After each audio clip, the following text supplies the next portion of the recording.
네, 오늘은 요한복음 11장 33절부터 35절까지의 말씀으로 공감하시네라는 제목으로 하나님 말씀 나누도록 하겠습니다. 제가 질문 하나를 하면서 오늘 말씀을 시작하려고 합니다. 컴퓨터를 잘 못 다루는 사람들, 우리는 뭐라고 부를까요? 너무 잘 맞추시네요. 컴맹이라고 부릅니다. 그 색깔을 잘 구분하지 못하는 사람을 우리는, 질문 끝까지 듣고 답변해 주시기 바랍니다. 네, 그리고 글씨를 잘 읽거나 쓰지 못하는 사람을 우리는 문맹이라고 부릅니다. 조금 어려운 질문으로 한번 가보도록 하겠습니다. 다른 사람의 마음이나 감정을 잘 읽지 못하고 헤아리지 못하는 사람을 뭐라고 부를까요? 바로 감맹이라고 부른다고 합니다. 다른 사람들의 마음이 어떤 마음인지 그 사람의 표정과 말과 행동을 통해서 읽어야 되는데 다른 사람의 감정이 어떠한지 읽어내지 못하는 사람을 감맹이라고 부른다고 합니다. 조금 안타까운 사실은 오늘날을 살아가는 사람들 중에서 감맹을 겪고 있는 사람들이 많다고 합니다. 다른 사람들의 마음, 다른 사람들의 감정을 알아가는데 내 시간과 에너지를 쓰고 싶지 않다는 것입니다. 그래서 요즘 자라나는 어린이들 중에서도 감맹을 겪고 있는 어린이들이 참 많다고 합니다. 우리가 살아가고 있는 세상은 혼자 살아갈 수가 없습니다. 다른 사람들과 함께 살아가야 하고 다른 사람들과 함께 마음을 나누고 공감하며 살아가야 하는데, 그렇게 교제하며 살아가야 하는데 다른 사람들의 마음과 감정을 헤아리지 않고 그러한 마음을 나누는 교제를 하지 않으려는 시대를 우리가 살아가고 있다라는 것입니다. 설교 제목에도 보면 공감이라는 단어가 들어있는 것을 볼 수가 있습니다. 여기서 우리는 공감의 정확한 뜻을 한번 짚고 넘어가 보자 합니다. 다른 사람의 마음을 아는 것을 공감이라고 하는데, 좀 더 정확하게 공감이 무엇이냐면 다른 사람의 감정을 읽고 나서 읽는 것으로 끝나면 안 됩니다. 그 사람이 어떠한 감정과 마음 상태인지를 파악한 다음에 그 타인의 감정을 나의 내부로 옮겨 넣어서 다른 사람이 느끼는 그 감정과 마음을 함께 느끼는 것을 공감이라고 부른다고 합니다. 공감도 능력입니다. 우리가 훈련을 해야 되고 더 잘 공감하기 위해서 우리가 공감의 능력을 개발할 수 있어야 하는 것입니다. 여러분은 공감 잘 하고 계십니까? 다른 사람들의 마음과 감정을 내 마음 속에 넣어서 다른 사람의 마음을 이해하기 위해 노력하며 살아가고 계십니까? 최근에 저희 아내가 화가 나는 일이 있다고 집에 들어와서 저에게 이야기를 했습니다. 화가 많이 났습니다. 그래서 자신이 어떤 일 때문에 화가 났는지 저에게 설명을 하기 시작했습니다. 저희 아내가 화가 난 그러한 내용들을 제가 듣는데 제 머릿속에는 어떤 과정이 일어났냐면, 그 남자는 어쩔 수 없나 봅니다. 저의 머릿속에서는 아내가 그 이야기하는 그 사건에서 누가 더 잘못했는지, 그 과실 비율을 제 머릿속에서 점점 이렇게 따지고 있는 것입니다. 그렇게 따지기 시작하면서 아내가 말하는 그 상황을 충분히 공감하고 이해해야 되는데 그 상황을 판단하려고 하는 겁니다. 그렇게 판단을 하고 나서 아내에게 혹시나 만약에 제가 그랬다는 건 아닙니다. 이건 너가 화낼 일이 아닌 것 같은데 라고 이야기한다면 여러분, 그때부터 전쟁이 시작되는 것입니다. 여러분은 이런 일이 있을 때 어떻게 하십니까? 여러분의 가족이나 여러분들의 자녀가 화가 나는 일이 있다고 이렇게 이야기하면 여러분은 어떻게 하십니까? 먼저 첫 번째로 우리가 해야 되는 일은 바로 공감입니다. 상대방의 감정을, 제가 아까 공감의 뜻을 설명해 드렸듯이 그 상대방의 감정과 그 마음 상태를 내 마음속에 집어넣고 그 마음을 같이 느끼는 것입니다. 그래서 그렇게 저의 아내가 이렇게 화가 났을 때 저는 뭐라고 이야기했을까요?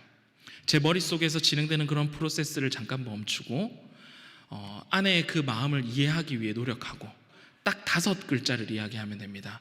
뭐라고 이야기하면 될까요? 아, 그랬구나 라고 이야기하면 됩니다. 여러분, 이 5글자가 아무것도 아닌 것 같지만 참 힘이 있는 단어입니다. 그 아내가 느꼈을 그 화가 나는 그 감정을 내 얼굴 속 표정에도 이렇게 드러내면서 아, 그랬구나라고 이야기하는 겁니다. 여러분, 이렇게 그냥 귀로만 듣고 넘어가면 안 될 것 같아서 우리 한번 다 같이 한번 따라해 볼 텐데요. 연습하는 것입니다.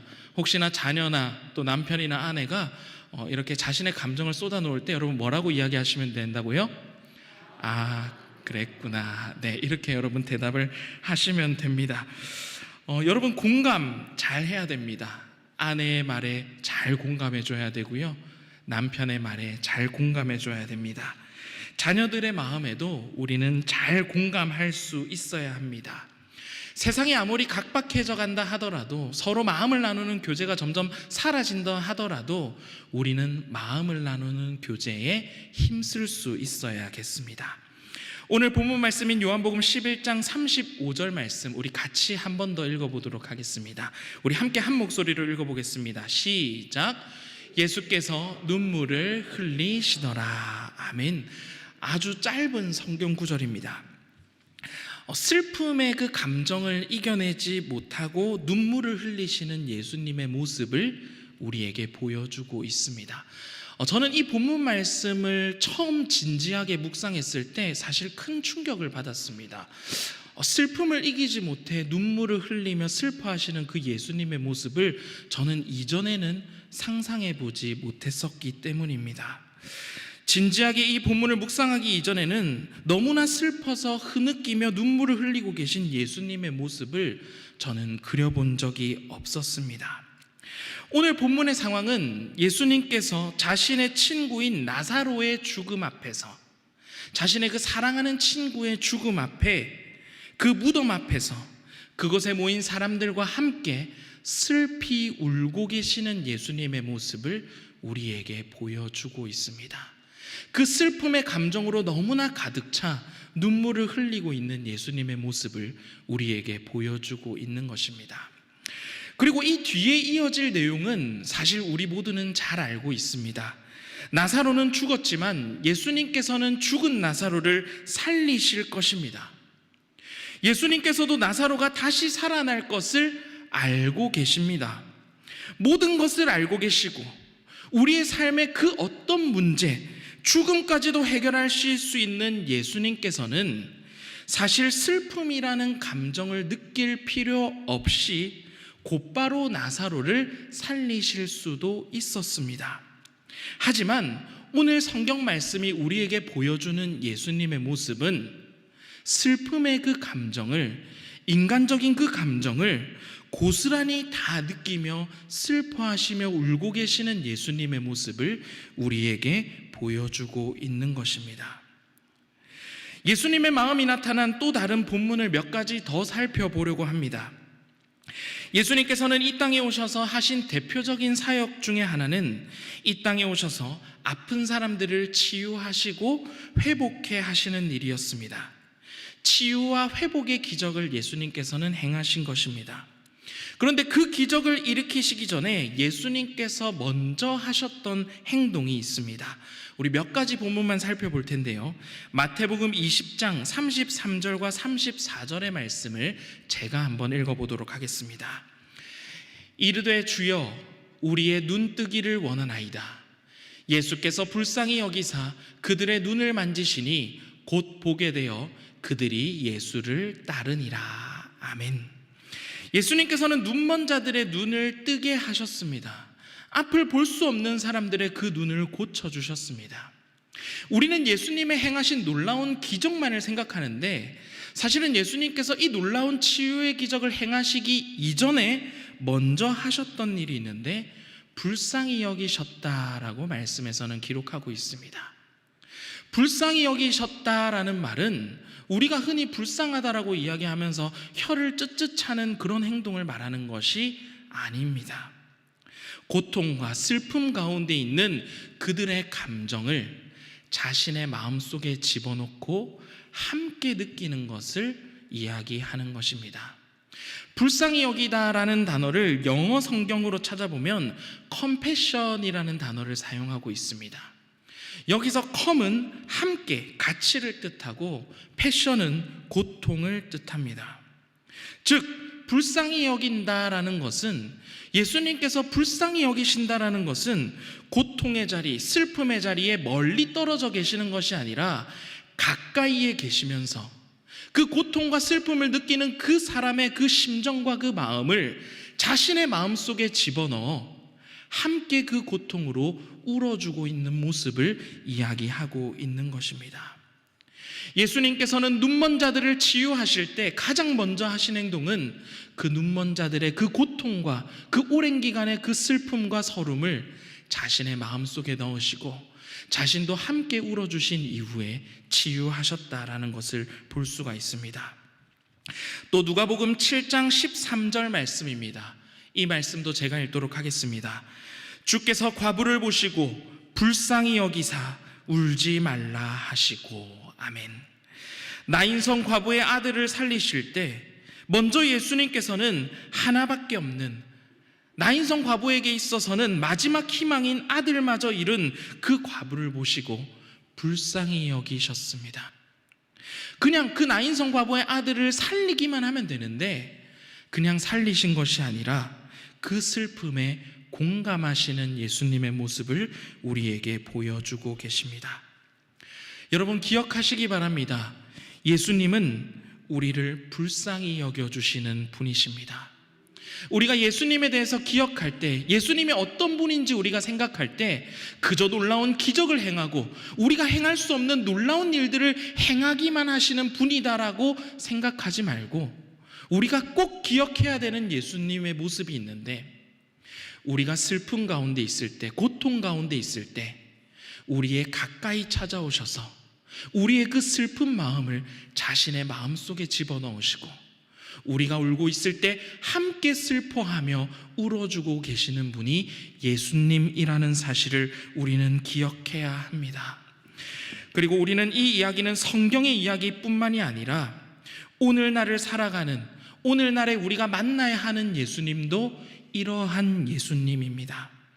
오늘날 우리가 반드시 만나야 하는 예수님은 우리의 삶의 문제를 해결하시고 우리의 삶에 기적을 행하시는 예수님도 당연히 만나야겠지만, 우리의 삶에 공감하시는 예수님, 슬픈 일이 있을 때 그랬구나, 그런 슬픈 일이 있었구나, 나와 가장 가까이 계셔서 내 마음에 함께 공감해 주시고 울어주시는 예수님을 우리는 만날 수 있어야 합니다.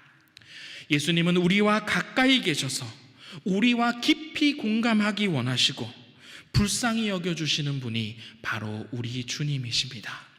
오늘 이 저녁 우리가 기도할 때 우리의 마음을 깊이 공감해 주시며 그랬구나, 많이 힘들었겠구나, 우리의 눈물을 닦아주시며 함께 울어주시는 예수님을 만나는 축복이 우리 모두 가운데 임하시기를 축복합니다.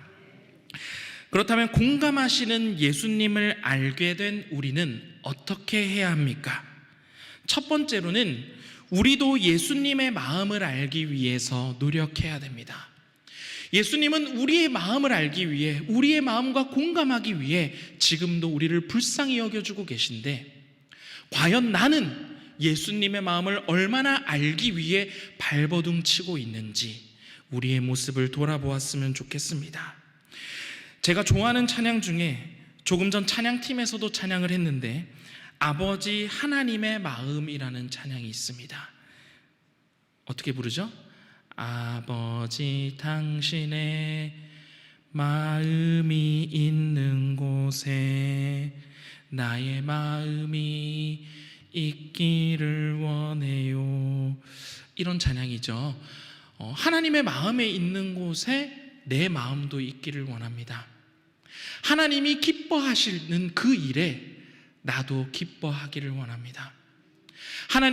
주님께서 눈물 흘리시는 그 일에 나도 함께 눈물 흘리기 원합니다. 우리의 마음을 알기 위해 이 땅에 오신 그 예수님이신데, 과연 우리는 얼마나 예수님의 마음을 알기 위해 발버둥 치고 있는지 우리의 모습을 돌아보게 됩니다. 세상의 크고 작은 일에 내 마음과 감정이 휘둘리는 것이 아니라 하나님 기뻐하시는 일에 내 마음의 기쁨이 움직이는 여러분이 되시기를 축복합니다. 세상의 크고 작은 슬픈 일에 슬퍼할 수 있습니다. 하지만 주님께서 슬퍼하시는 일에 나도 마찬가지로 슬퍼하며 안타까워하며 주님의 그 마음을 알아가는 일에 애쓰고 힘쓰는 우리 모두가 되시기를 축복합니다. 주님의 마음을 알아가는 일에, 그리고 주님의 마음과 하나가 되어서 우리가 감히 헤아릴 수 없는 주님의 크신 사랑을 깨닫게 되는 신일의 모든 성도들 되시기를 축복합니다. 첫 번째로는 우리가 예수님의 마음을 알기 위해서 노력해야 되고요. 그리고 두 번째로 우리가 해야 되는 일은 이웃의 마음에 공감하기 위해 노력해야 됩니다. 누가복음 10장 33절부터 34절까지의 말씀을 우리 같이 한번 읽어보도록 하겠습니다. 다 같이 읽겠습니다. 다 같이 시작. 어떠한 사마리아 사람은 여행하는 중 거기 이르러 그를 보고 불쌍히 여겨 가까이 가서 기름과 포도주를 그 상처에 붓고 싸매고 자기 짐승에 태워 주막으로 데리고 가서 돌보아 주니라. 아멘. 우리가 조금 전에 읽었던 누가복음 10장은 우리가 잘 알고 있는 선한 사마리아인의 비유입니다. 선한 사마리아인은 강도 만난 사람을 보고 가장 먼저 한 일은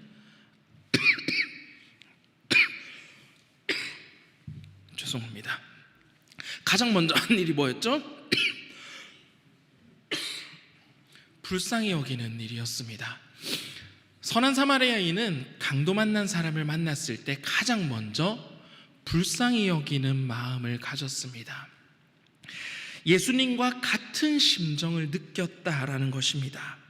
함께 아파하고 함께 슬퍼하는 마음을 느낀 사마리아인은 그 자리를 그저 지나칠 수가 없었습니다.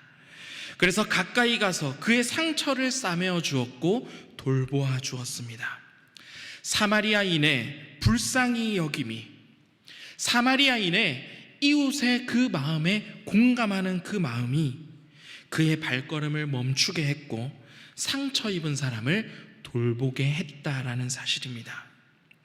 예수님과 같은 마음을 가지고 이웃의 아픔, 다른 사람의 고통에 함께 참여하고 공감할 때 상처가 싸매지고 상처가 회복되고 치유되는 놀라운 하나님의 일들이 나타나게 된 것입니다.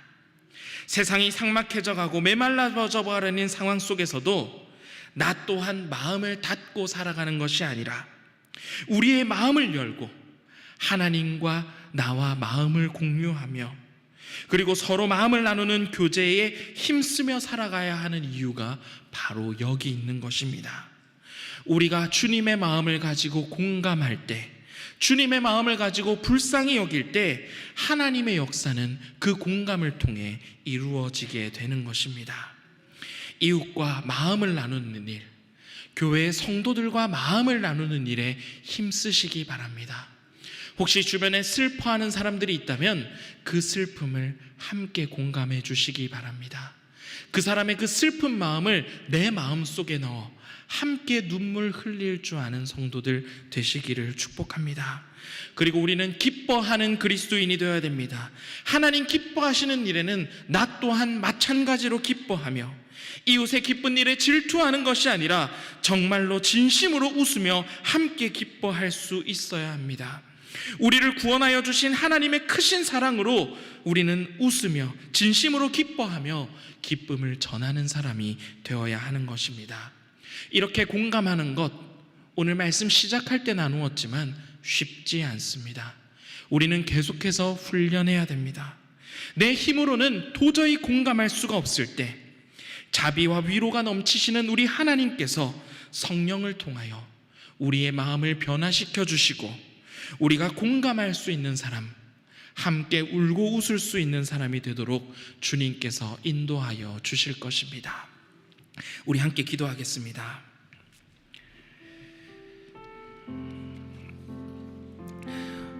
먼저 우리 함께 기도할 때 오늘 나누었던 말씀을 놓고 우리 함께 기도하기를 간절히 원합니다. 하나님, 우리가 더욱더 주님의 마음을 아는 사람이 되기를 원합니다. 우리가 기도할 때 내 가까이 다가와 멀리 계시지 않고 우리의 삶의 고통과 우리의 삶의 문제 가운데 함께 울어주고 계신 예수님을 만나기 원합니다. 아, 그랬구나. 너무나 힘들었겠구나. 내가 너의 아픔 다 알고 있다. 내가 너의 아픔 나도 함께 아파하고 있다 말씀하시는 그러한 주님을 만나는 우리의 모습이 되게 인도하여 주시옵소서. 또한 우리 기도할 때 하나님, 메말라버린 우리의 심령 가운데 하나님 단비와 같은 은혜를 허락하여 주시기를 간절히 원합니다.